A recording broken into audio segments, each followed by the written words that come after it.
Alright, we're going to get started. This is going to be difficult. This is multitasking, which is not usually advised to multitask. So we'll talk about, first I must thank Vin for inviting me for this talk. Full of neuroscience. I've learned a lot actually. And one of the things I learned is that neuroscience are not doctors. Somebody said it. The doctors. So we'll talk about management of seizures in traumatic brain injury. Much of the talk will be on post-traumatic seizure prophylaxis. Because if you have post-traumatic trauma, meningoencephalitis, so the management of post-traumatic epilepsy is fairly straightforward, like any other secondary epilepsy. But the problem is when you're dealing with the post-traumatic seizure prophylaxis. And one of the other things is if you have, in any ordinary epilepsy, if you have a fast seizure, this is a usually unprovoked seizure. So you probably have some time to play around with it. But if somebody has a fast seizure after trauma, it is provoked as opposed to the usual seizure that we deal with. And the management of a fast unprovoked seizure is also fairly straightforward. So there's a lot of gray area on how to manage post-traumatic seizure prophylaxis. That's fairly straightforward. But we are dealing mainly with, that's the whole schema, but what we are dealing with is around there. And as I go on, since, like the last speaker said, there are no, there's no like one evidence for the management for PTS prophylaxis. So a lot of your decision making will depend on several factors as you go along. How severe is the TBI? Is it late, early, late onset seizure? What are the risk factors, other than the severity of the traumatic brain injury? What are the other risk factors that I may have and you don't have, and they make you decide to give me prophylaxis and not the other person? So those are some of the things we will go through, so that at the end of the day, you make an informed decision based on all these various factors. That's basically the definition, which is fairly standard. And as you go through the definition, the thing that you look for is, in terms of severity, we shall go through these: the loss of consciousness, retrograde amnesia, neurological deficits, vision, and the more of this you get, the likely that one is inclined to give prophylaxis. That's the severity. So TBI severity. So if I present with a severe TBI, I have a high chance that prophylaxis will be recommended. There is no recommendation that tells us to give prophylaxis in mild to moderate. But moderate to severe, the decision depends a lot on, and it's an individualized decision, just like epilepsy.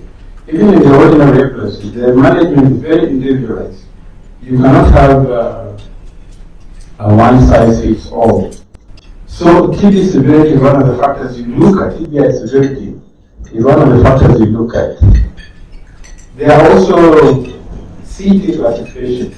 So if you do a CT scan in addition to the TBI, and you find that diffuse injury 4, that's midline shift, high mixed density lesions, so that predisposes you to likely giving prophylaxis. Not so much in diffuse injury 1 and 3. So that helps, other than what I mentioned earlier. The other one is the rough density scale, where you look at the basal systems, completely compressed, midline shift. You look at the epidural mass and intraventricular E. So the score, there is a score. This actually the scoring here gives you a 6-month mortality risk. So if you have a high mortality risk, and you're seeing me in the initial stages of my presentation, that means that the TBI is severe. So the likelihood that you're going to give me prophylaxis, other than other management. So this is the score. If you get a score of 5 or 6, there's a very high chance that there will be a mortality. And that may be used as a factor of should I give prophylaxis or not. Now, local data. We don't have much local data. But in 1998, this is quite a while back, there was a study in a provincial hospital. It's an 18 months. So the peak distribution was 0 to 5 and 25 to 30. These are probably falls. Children falling, maybe due to inadequate care and stuff. And then this basically due to road traffic accidents. That was found to be the commonest cause in about 40%, followed by assault. This tends to affect the men, this tends to affect the women. It's not very clear why. The overall mortality was very high. I don't know what the mortality is out, but it depends on the center. The mortality may not be directly related to the head injury as such, but the associated injuries. You see, there's quite a bit of associated injuries. These are the chest fractures and the pneumothorax and intracapillary bleeds, which may have not been picked. This is the traffic in Nairobi when things are very good. Occasionally it gets worse. And most of the accidents, most of the causes of traumatic brain injury are road traffic accidents. This was a review 2006 where they looked at the data of registered deaths due to road traffic accidents. And the significant thing is the age, the 25 to 35. These are the most productive. So it gives an impression of the economic implication of RTAs. It's taking the best from the community. Not so much of that, but I think if you look at the Western literature, it's probably, I don't know whether this is much higher in the West. Now we are looking at that in a local hospital. This is very low. We're just looking at preliminary. 2017, these are patients who present with traumatic brain injury. Fairly small number, but these numbers may change. We're still going through the process. So this is what we have found fitting the criteria of TBI. 28, so we just looked at the gender distribution. There's more males, almost 3/4, a quarter female. And what is instructive is, if you look at 2019, in just 3 months, we're probably halfway through. Now, this might be a reflection of what we see anecdotally. There's a lot of the so-called border. I don't know how many of you have jumped into a motorbike between here and Jowi. Chances are you didn't have a helmet, and it was pretty fast. So we are having a lot of patients having road traffic accidents involving motorbikes. No helmets, 3 or 4 people on a motorbike. So the chances are, and anecdotally, that has been rising lately. So by the time we finish the data, we probably have a lot more figures than this. Now, when we look at age, we deliberately classified it into the over 60 retirees. These are the college guys. Now, this is the workforce. And so far, a majority of those who are being admitted with traumatic brain injury are in the most productive age group. Probably 90% in this room, except for the 10% on the extreme. Now, I'll talk about pathophysiology because it's important to understand what is causing seizures. So I'll go through a bit of pathophysiology. And like it was mentioned in the previous talk, most of the injuries, the primary injury is what occurs at the moment.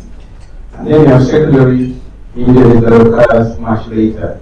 These are the subdurals, the penetrating injury, and so on and so forth. But later on, there's a lot of neurochemical damage that occurs later, and that could be several months to several years. And they all play into the possibility of development of seizures. So the primary, these are the fractures, the hemorrhages, the concussions, and the diffuse abdominal injury. These are significant implications for later complications of traumatic brain injury.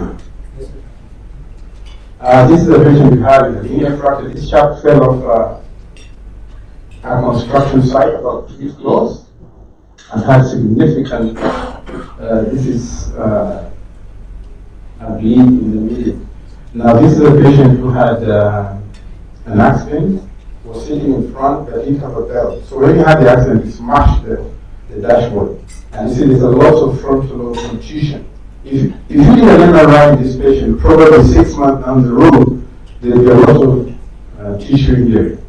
Usually axonal, diffuse axonal injury. But sometimes you may be able to get a counter coup, so that when you hit the front, you get a counter coup on the opposite side. Most of the long-term complications resolve as a result of diffuse axonal injury. And when there's injury of the axonal axon, there's a release of endothelioaspecific excitatory amino acids, which are epileptogenic. And this is how the seizure phenomenon develops from long-term complications.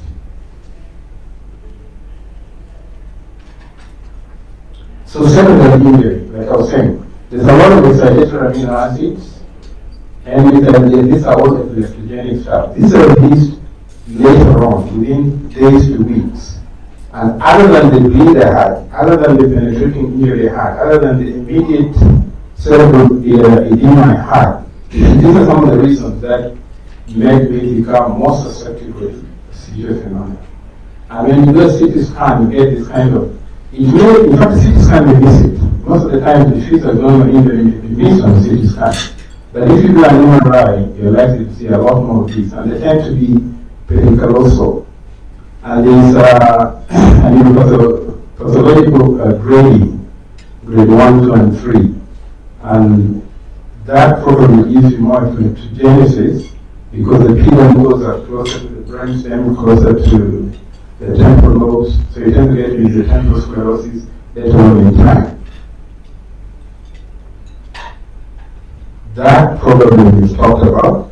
Gliosis, which is another phenomenon, microglia formation, this is cystic. These are white matter changes that develop much later, from weeks to months to years.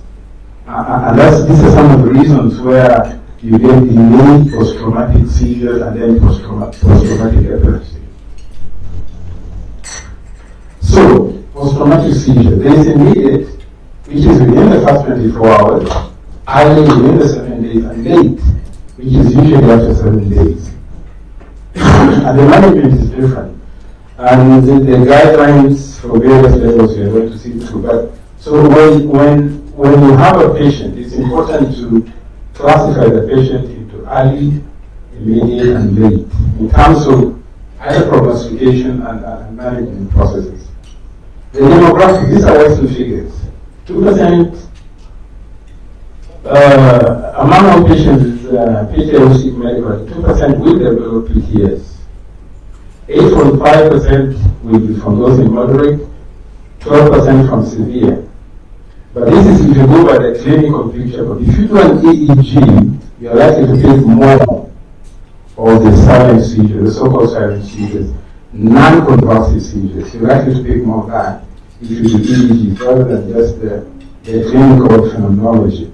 If a patient had penetrating nasal injuries, that goes a lot higher. And these are the severe group where even if when you're making a decision, you probably may want to use in prophylaxis. Now, whenever a patient presents with PTS, one should always consider non-epileptic seizures. There are several reasons. And those patients who have non-epileptic seizures often have seizures. Genuine seizures are common. even in the original situation, if I present with a non-epileptic seizure, chances are I have a seizure, but there's also accompanied with non-epileptic seizure. It's unusual that this would present in isolation. Now, this is very difficult, and the reason we start thinking of non-epileptic seizures is this unusual presentation. We are used to the absences, the stares, and the generalized tonic-clonic, but the patients who may present is very bizarre. And we know that frontal lobe seizures can be very bizarre. For some reason, they present at night. If you have somebody who always has a nocturnal seizure, it is very likely that the patient has a frontal lobe seizure. So where there is EEG monitoring, it would help in making the diagnosis of NEP. But there is some evidence that doing prolactin levels, serum prolactin levels may help. If I have what looks like a non-epileptic seizure, and if you did serum prolactin levels within 30 minutes, and if it was a convulsive seizure, a genuine, however bizarre it looks, if the serum prolactin levels is about 3 times normal, chances are you're dealing with a genuine seizure. It's not a hard and fast fact, but it helps in terms of trying to distinguish what is non-epileptic as opposed to what is epileptic. So these are the risk factors. We say glaucoma score, immediate seizures, and immediate seizures means that there's a lot of red swelling, there's probably subdural, extradural, intracerebral, and so on and so forth. History of a seizure disorder gives you an additional risk factor, irrespective of those other factors. And it is said that a family history of a seizure or a family history of epilepsy makes one more prone. That's why you find you may have a cohort of people who have seizures, everything else is equal, but one gets post-traumatic epilepsy, the other one doesn't. If you go through a very close history, you may find that the ones who get post-traumatic epilepsy have a family history. So the theory is about the genetics of developing post-traumatic epilepsy. So the family history, and there's some studies suggesting that. And I mentioned it about hippocampal sclerosis in patients who have intractable seizures. Although if a patient has what looks like an intractable seizure, it's important to go through and find out, is this a genuine seizure or is there a non-epileptic component? Because most people, especially if they're bizarre, so you need a monoclonal medication, but they still seem to be having seizures. Of course, if somebody has significant structural lesion, it's easy to make that diagnosis, but there are patients who may have NEP and non-epileptic seizures and may present like intractable seizures. I mentioned this earlier on. It may be helpful, and we use it a lot as a bedside. It's not a hard and fast rule, but we use it a lot. So, prophylaxis. This is what seizure prophylaxis is. And like I said earlier, managing post-traumatic epilepsy is straightforward. That's a recurrent seizure in the usual definition following an accident. The controversy, like I said, is in PTS. So, how do you make a decision? If you have an EEG, it helps. But having said that, you could have a normal EEG and still have a seizure. So EEG is not very helpful. CT scans are helpful, the scores. You remember the various scores we have shown. And if you have a CT scan with all that, the figure there represents the risk of developing a seizure, whether it's a subdural, a midline shift, etc. Initial GCS score, severe, moderate, mild, helps you risk stratify the patient. In the Marshall category we talked about, we had mentioned this. So if you are in diffusion year 4, chances are you have a higher risk. So once you find that you have a higher risk, what are the principles? The principles of management, and there's some evidence for this, but this is IE, PTS prophylaxis. there is no evidence that you can prevent seizures, like you say that. But there is some evidence that in the eye phase you can, in high-risk patients, and if phospheniton is used, that's the dose, that's the maintenance dose. What is important, if you're giving phenytoin through an oral phenytoin at some point, you should not mix it with feeds, because glucose feeds tend to reduce the absorption, and you try to maintain that level. The erythrocyte is coming up, and where it's available, people are now using the erythrocyte as a dose to maintain the serum levels. Carbamazepine has been used, not class 1, but you see, sometimes when you have said that what you use is what you have. So you may find people even using valproate, they're using phenytoin throughout, they're using all manner of drugs. But if you go by the limited guidelines we have, there is no evidence that giving prophylaxis in my TBI is helpful.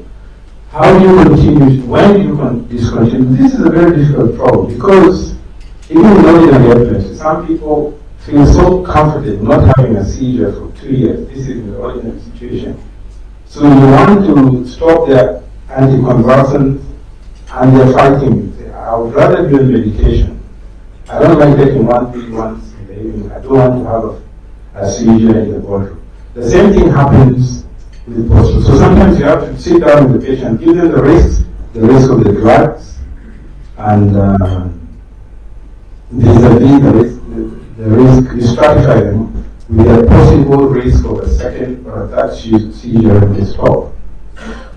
When patients have intractable epilepsy, in the true sense, most likely with the structural lesion and with the temporal sclerosis, they may have multiple gravity areas, then of course you think of epilepsy surgery. So the recommendation is phenytoin, but this is for early. We've seen the dose, the erythrocyte is come up, but the erythrocyte is not yet FDA approved as a monotherapy. But you find in most centers, when a new drug comes, people drop the old drugs and jump into the new drug. But it is used quite a bit. Level 3, phenytoin. Now, how long do you use it? This is the point. Usually we give it for 7 days and take it off within 6 weeks. But ordinarily, most people go up to 6 months. But again, you should be able to take it off in 6 weeks, and then just observe and have a good follow-up of the patient. This is a multidisciplinary process, and speech therapy and so on and so forth. Thank you so much.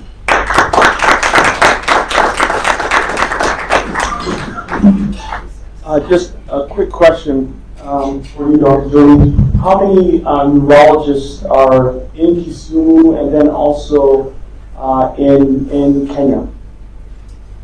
In Kenya, we are about 25 neurologists. That is adult and pediatrics. And 24 are neurologists. One is in Kisumu. Yeah, two. What about Jules? 2 are in Kisumu. Jules is ectopic. Jules is from Rwanda. I was talking about Kenya. Rwanda is in Kenya. Yeah, so there are 2, but there are 25. Kenyan neurologists is Rwandese, so now we are doing it. So if you look at it proportionately, it's brilliant. You have a team in Kisumu and 24 neurologists. In terms of the use on when to stop using antiepileptics, there's a question of when somebody is allowed to drive, and if you're unfortunate enough to be a pilot, there's a question about if you'll be able to get your plate or not. There are guidelines in Europe, in the US, about after having had a crash and or having seizures, when and if you're able to operate such machinery. Do you have thoughts about what guidelines we can have in this country? And if so, how can we move forward? Because this question comes up time and time again in terms of what advice you give people after a crash. Well, I think for pilots, once you've had a seizure in a no-call zone, we do not have guidelines in the country, but this is one of the things we've been, I think, grappling with new guidelines. But the guidelines are very varied. In the US and the UK, they're very varied. Now, one of the things you may go through is the seizure type, the generalized tonic-clonic seizure, the frequency, or the primary seizures or the secondary seizures. Because if I have a structural lesion, let's say I have a mesotemporal sclerosis, chances are I will be on medication throughout. Because every time you tail off the medication, you get to a point and you get a breakthrough seizure. So most of the patients are likely to have a low dose medication. So I think we need to develop our own guidelines. That is fine. But probably this is why functions like this can get us down so that we have our own guidelines. We do not have our own guidelines.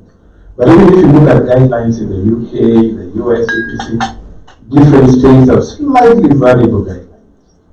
So the short answer is we don't. And probably that is a starting point from what we should be doing. Thank you so much. much. What we should be planning. Thank you.